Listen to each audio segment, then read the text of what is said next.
Imagine sitting beside your dad's bed. He hasn't recognized anyone for 2 days.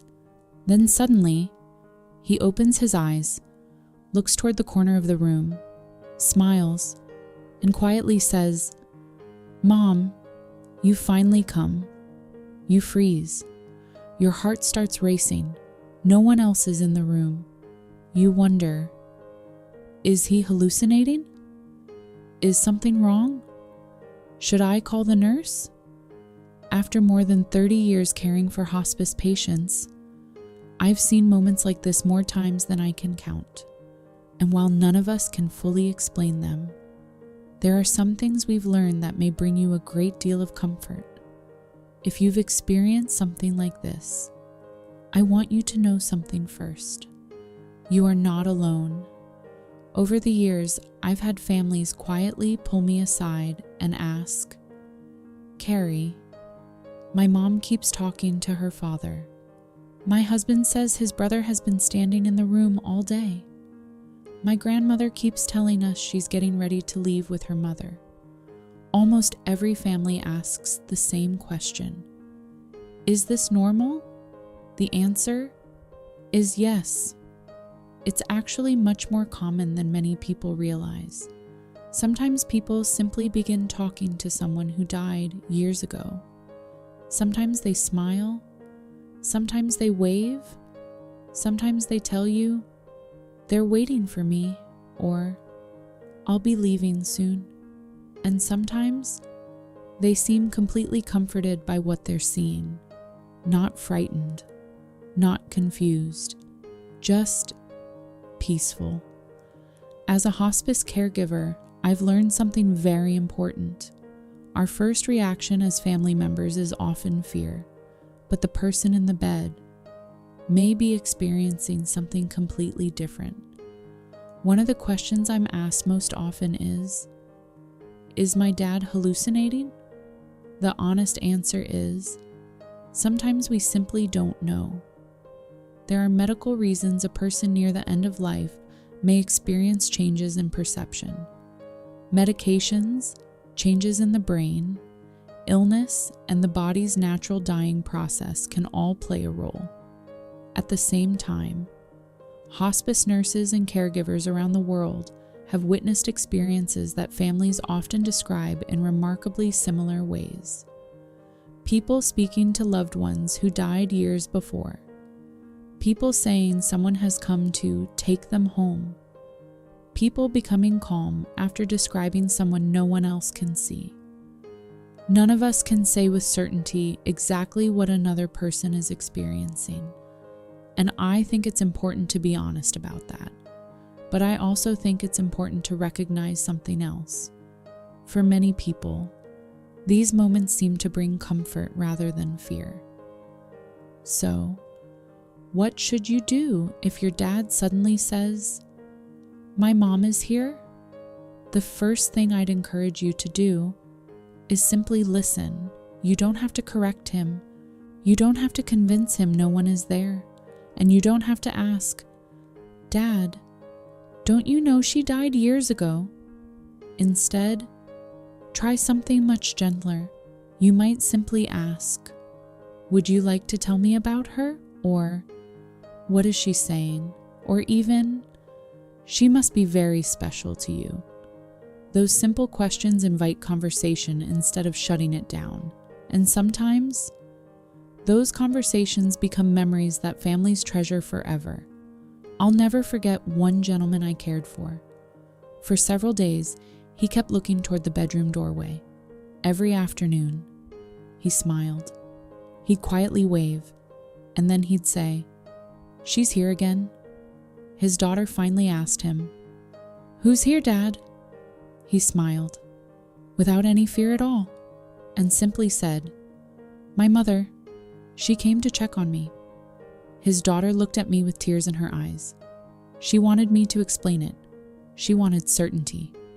Instead, I told her something I'll never forget. I said, "I don't know exactly what he's experiencing, but I do know he isn't afraid." And in that moment, she stopped trying to explain it and simply sat beside him. She held his hand. They talked about his mother. They laughed about old family memories.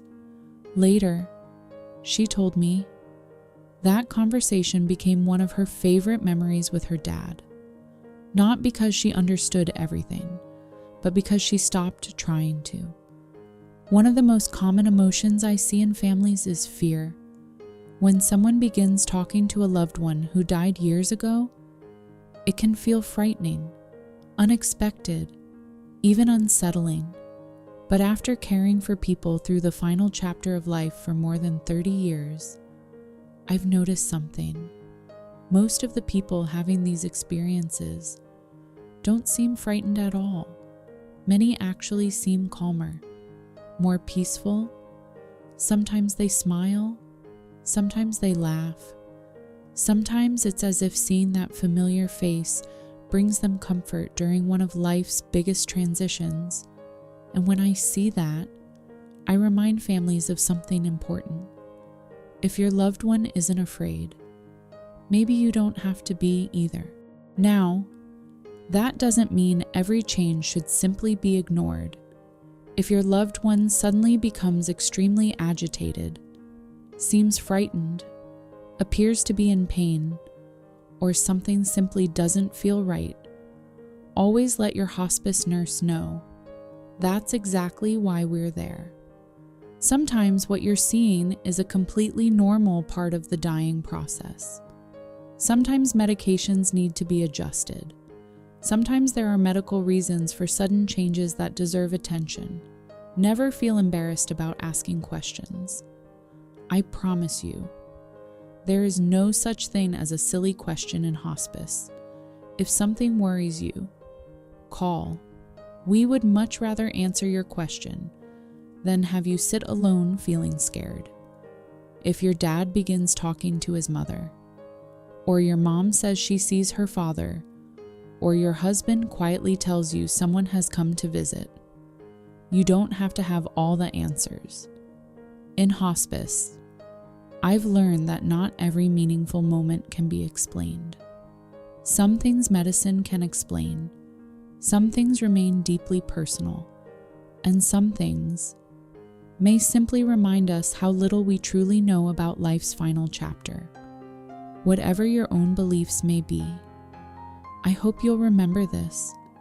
If your loved one seems peaceful, if they seem comforted, if they're smiling, allow yourself to simply be present with them.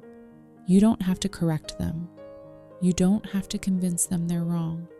Sometimes, the most loving thing you can do is simply take their hand, listen to their words, and love them through the moment.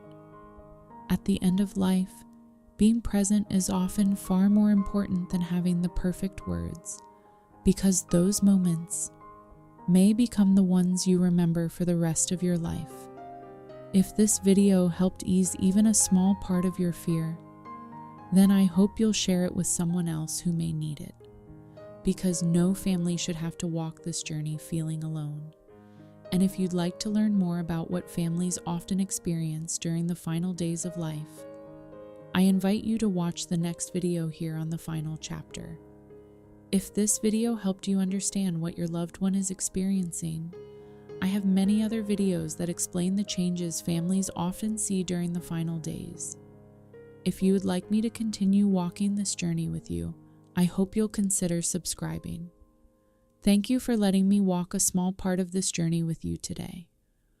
Wherever you are in your family's journey, I hope tonight you feel a little less alone. Until next time, take care of yourself and take care of each other.